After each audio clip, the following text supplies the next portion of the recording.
Hello, welcome back to the Edge of the Box podcast, a podcast by WhoScored.com. I'm your host, Dan Bardell, for yet another season preview, and I'm joined by seasoned broadcaster Kate Mason to look ahead to Tottenham Hotspur season. She doesn't look very happy with the word that I just used there, seasoned. I don't know why it came out of my mouth, but it did. But Kate, it makes it sound like I'm really old, Dan. You are. We can confirm that you are actually younger than me, so it wasn't meant in that way. Seasoned is okay for me to use, but how are you? I'm really well, thanks. How are you? Apart from tired. Actually, I'm not going to ask you how you are because I know you're tired, and I don't want people to think that this Tottenham preview is going to be sort of lackluster and sleepy. It's going to be full of vibes, isn't it? Lackluster and sleepy was Spurs last season, wasn't it? Finishing 8th in the end. Let's just touch on last season. I'm sure you don't want to talk about it that much, but it was not a good time for Tottenham Hotspur. I didn't realise this was just you're just summoning me on here to just neg me and make me feel sad. I was thinking that actually as I was looking through our transfers and listening to various other bits of quality media about Tottenham, and just sometimes you need to take a step back, don't you? And then that makes you feel more positive about your side. And I like to live with positivity, although as a Tottenham fan, difficult sometimes. Last season was a real challenge as a Spurs fan. My low point was going out of the Champions League at Tottenham, because that is such a privilege to be in the Champions League. I always think, I never forget where we came from, all of that stuff. And for me, those nights are just the most magical nights. And I think of us slogging away in the Europa League and various other places and playing on a Thursday night and just, trying to get up for it. And then to be there, hearing the Champions League anthem, looking at all of these mad AC Milan fans just loving it, and us just putting in this utter drab performance, just made me think, what is it all for? So ultimately, we finish 8th. We don't qualify for European competition. For me, that's actually a good outcome in the context of a whole load of bad outcomes, right? I think that was what we needed. We've seen Arsenal do it, and they managed their rebuild, and good luck to them. But in terms of us being out of Europe for a season, clearly what I would prefer is for us to be winning the league and playing Champions League football and competing and pushing on from our runners-up finish back a few years ago. But right now, I think that is probably what we need. Yeah, I think it probably will do Spurs a favour not having the Thursday, Sunday, because it is going to be a rebuild. Obviously, when a new manager comes in, Spurs' last few managerial appointments haven't really gone well.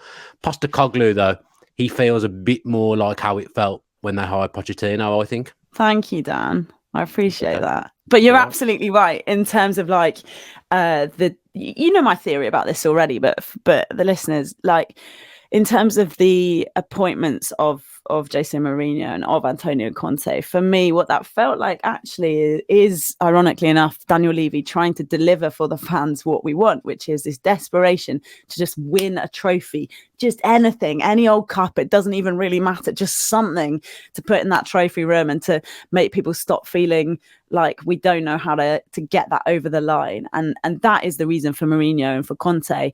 And unfortunately, winning doesn't just come to you just because you will it and just because these managers have done it before. Mourinho, for me, in the context of the Premier League, was on a downward spiral. Conte, it didn't work out. He was sort of superior to the club in the way he treated the fans, and also, as it turns out, from some of the little rumours that we've now heard in pre-season from the players as well. So these guys didn't work out, but I think it came from the desperation to just get this thing over the line. So Postecoglou, I feel positive about the style of appointment that he is. The point about him is he's not coming in. He can't say he's bigger than Tottenham, which effectively was what Conte and Mourinho were saying. He seems genuinely pleased to be here, which is, from a fan perspective, it's kind of what you want, isn't it? It's a good start. And as you said about the rebuild, first of all, the Aussie thing, he's owning it, right? He said the point about being an Australian, I picked up a quote from the preseason that I really enjoyed, which is that no one's going to rate an Australian manager, are they? If I had any significant failures, I was never going to get here. Part of that process is that I need to keep moving to be at my best. So he was talking about leaving Celtic and saying he'd achieved something, right? He needed to go to the next level. But it's also that kind of that humbleness and that awareness of how he's perceived, he's probably had to be better as an Aussie working in the English game proportionately than he would have to be as an Englishman or as someone local. So I think that's really promising. And he's also been saying, I love a rebuild. So this is something he's actively embracing rather than doing what we've seen with the previous two managers who were there to sort of just sneak a trophy over the line if they possibly could, while not really caring about the bigger picture. He's caring about the bigger picture. And also when he's been talking about the players, we'll come on to the Kane situation, I'm sure. It would be odd if we didn't. But the way he has handled the questions about that, I've really enjoyed. I'm sure you enjoyed seeing him put down that guy who turned up with a Bayern Munich Kane shirt.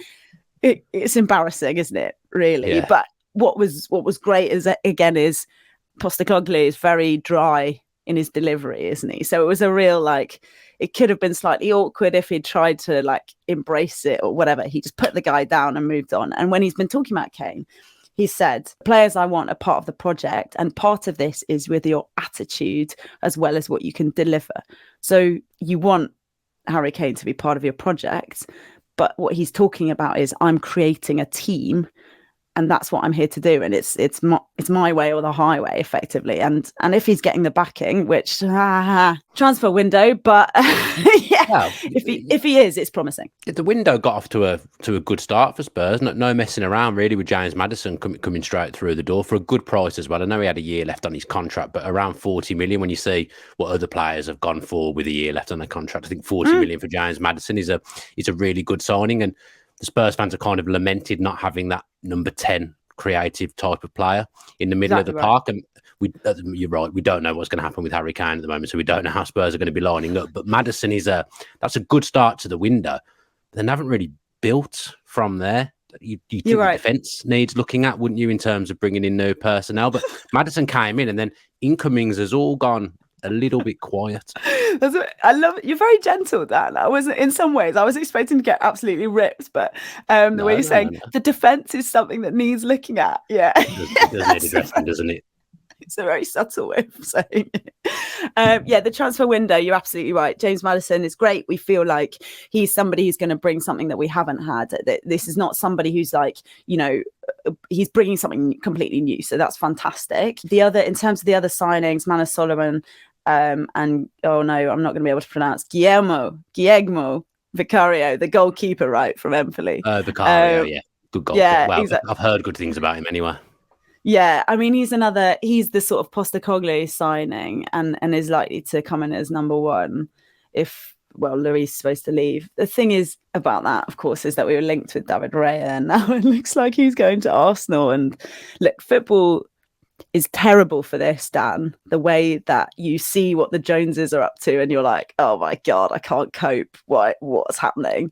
But perhaps we need to be realistic. And from what we've heard, Vicario is a good player. And if Arsenal really do think they need to upgrade on Ramsdale, well, that is their concern. So let's keep focused on what we've got, right? That's the message. Making the Kulusevski signing, the 5-year contract, that's a good thing to be doing. Pedro Porro also was agreed in advance. So that's those guys. Nice bit of business, I think, is Harry Winks going for like a decent sum, because he is someone who's been a real servant to the club and has achieved a lot with us, but you wouldn't want him to just kind of be hustled out the door for nothing. So I did like to see that. Dan Juma ending up at Everton, that's quite funny. After eventually. Yeah, exactly. About the third. He didn't really settle. Wanted him. And then Longley. So there's still question marks about him in terms, because he was on a loan with no obligation to buy. So we don't know if it's still possible that he will come in. He didn't set my world alight, but as you say, the defence needs looking at. It was very stagnant last season, wasn't it? The Spurs defence. I think Vicario coming in the goalkeeper position certainly needed a refresh. I think Lloris had seen better days last season. Don't break my heart about you. No, he's been a great player for Spurs. You're right. You're absolutely right. He's got a reckon him. Evolved. The game's evolved, hasn't it? Fair. Vicario will do more of what Postecoglou wants, like you said. But they still haven't addressed centre-back. They haven't changed it at the moment. You'd think it would be Eric Dyer, Romero or Ben Davies as the options at centre-half. And Dyer and Davies in particular looked a little bit stale last season. I'm surprised Spurs haven't done more with centre-back.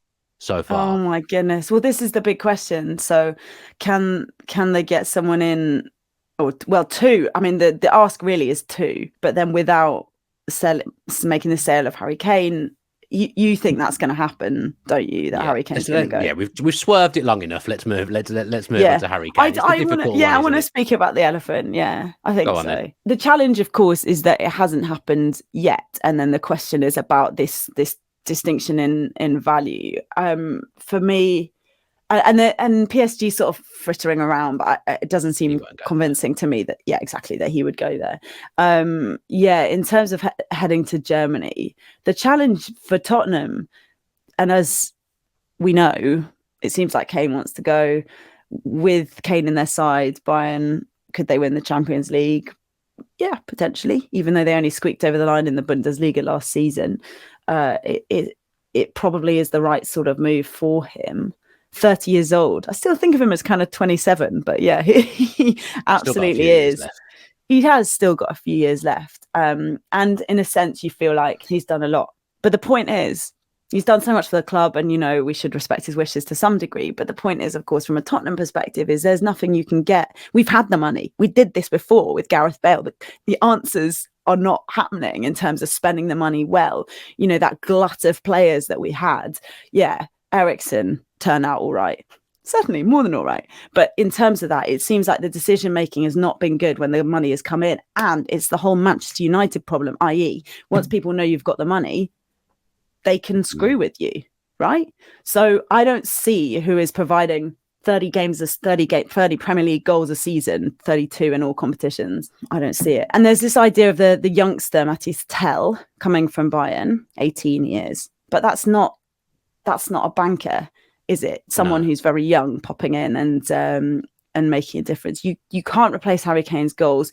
And if it's too late in the season, too late in the window, you can't spend the money you need to on the centre backs, which would be the kind of useful replacement, the thing that you would want to do with the money. Then, of course, if you're looking at it from a Tottenham getting to a position where we can challenge in the Champions League again, what is that, a 3-year project? If we let him go now, I'm not sure. I think that extends the project rather than making it shorter. But then, of course, the other challenge is that then if he leaves on a free in 12 months. If he leaves on a free in 12 months, he could go to another team in England, which could also... He's not going to... I don't think he'd do that. I don't know. I've always had a feeling that he might run down his contract, and Newcastle might have got to a certain point and they might be able to get him in. And Manchester United... mind you, Manchester United buying a striker now, so maybe they'd dip away from it. But it seems like he wants to make the move, and it seems like Spurs kind of want to make the move happen, because they wouldn't be having these meetings with the delegation coming over from Germany if there wasn't something in it, if there wasn't a deal to be had. They're a little bit apart in their valuations at the moment. But like you've said, Kane is absolutely irreplaceable. I said the other day that he's one of the most irreplaceable players in Premier League history. Some people are saying that the replacement is already there within, because Richarlison is Brazil's number 9. Now, he didn't really get a proper run in the team last season. When he did play, it was in completely different positions every week, and you just don't get any rhythm when you're in and out and you're playing in different positions. Do you believe that if he was given a run at centre-forward in a Postecoglou system and he was given the backing every week, that, okay, he's not going to score 30 goals, but he could get you maybe 15? Yeah, and share it around a bit. Son back to goal-scoring form. Yeah, that's a good idea. Maddison might give us a few as well. Maddison, yeah, well, Maddison can get into double figures. Yeah, exactly. Oh God, we don't need Kane. You're absolutely right. I'm totally convinced. Richarlison is a challenge from the perspective of exactly what you're saying, which is that I don't know how many times he was able to play centre forward, but very few, like a handful of times last season. He scored 1 goal, he made 4 assists in the league. So the answer is, he can't. It seems he can't score from wide positions. And then you put him into the Brazil team and he's in like 6 games or something, he scored 3 goals. So clearly it's a different kettle of fish if he is playing down the middle. Like we've mentioned Everton already, and Everton fans love him for what they did for him. What he did for them. Yeah, kept them up. What I've loved when I've seen him come on is that he is a kind of he's a little bit of a Dele Alli hustler. Like he really will go at people and and shake them up and make them, you're playing on shifting sands when he gets onto the pitch, right? You don't quite know what's going to happen, but he really like tears into the game. And I just loved to see that when he came in. I just don't know, Dan, because I felt like, yeah, he did deserve a run, but then equally, who's going to ever get one with Harry Kane around? Now, that's not a reason to sell Harry Kane, is it? But I think, Richarlison, he kept Everton up. He can obviously play, and he's got that fight that can really like drive a team on, I think. The question is, are the goals available? Now, if you look at the stats for his international caps, you'd think maybe.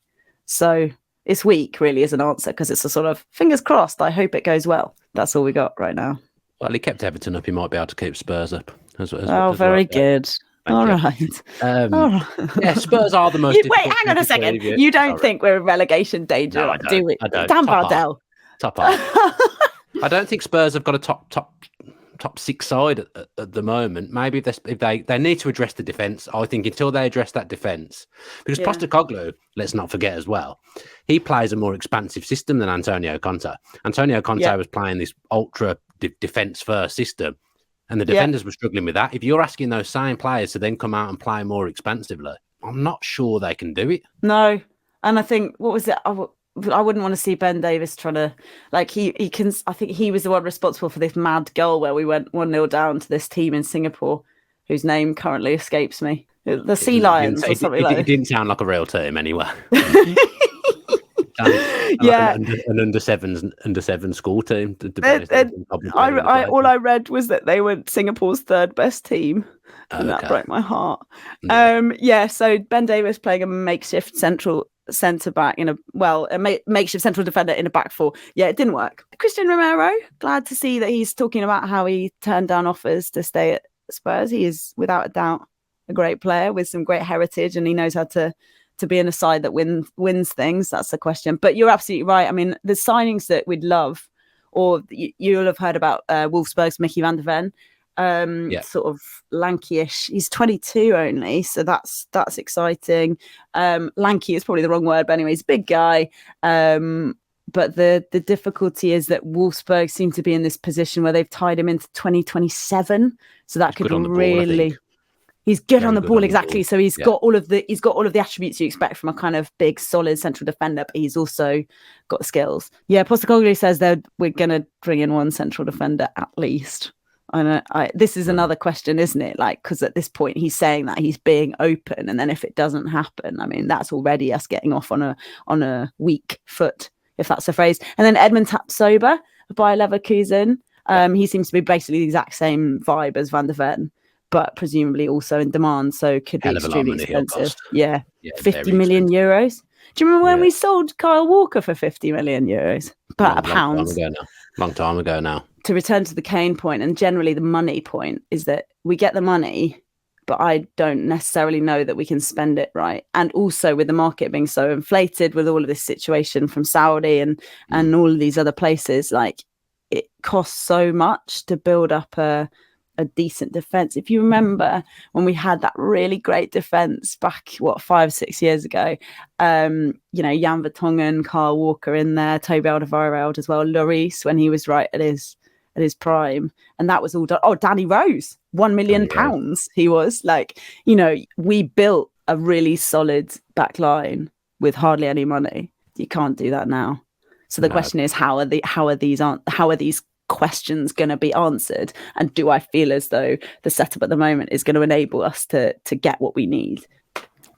Either way, he needs to be given time, doesn't he, Postecoglou? This is a tough time to take the Spurs job. It's a tough market. Harry Kane, every other manager that's come in the last 6-7 years has known, I've got one of the best strikers in the world, Postecoglou, which, we're in August now. It's not great that he doesn't know whether he's going to have Harry Kane or not. And I think Postecoglou said that himself as well. So Spurs are in a really difficult spot at the moment. In some ways, I think you'd rather Harry Kane went this week, so at least you knew what was happening.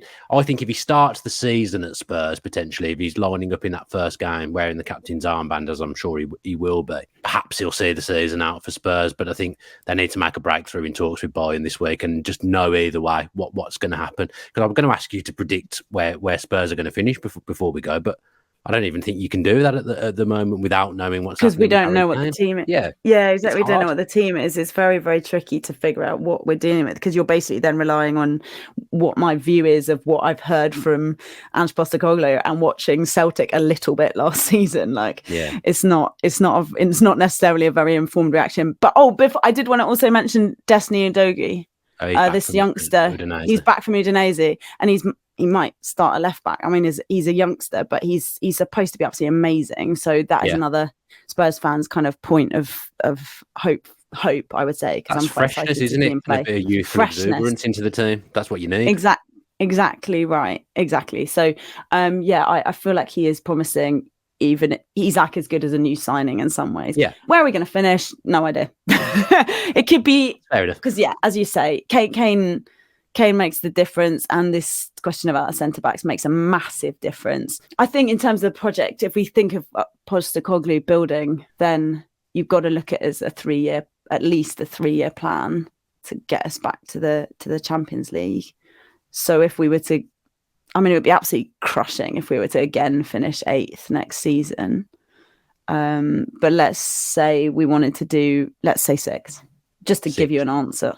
Okay. Well, I'll come back to you at the end of the transfer window when we know a little bit more. And get a prediction from you on social media instead. I think that's fair. Not fair to make no.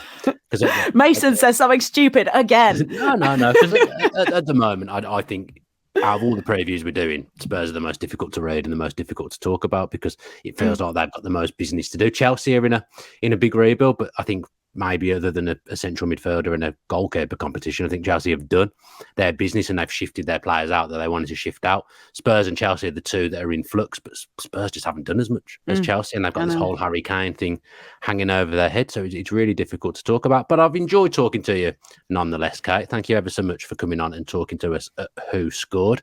Do go back and check out the other previews if you haven't done so already. There'll be plenty more. I think we're doing 8 overall, so 8 Premier League individual team previews. Do go and check those out. And thanks again to Kate, and thanks ever so much for watching.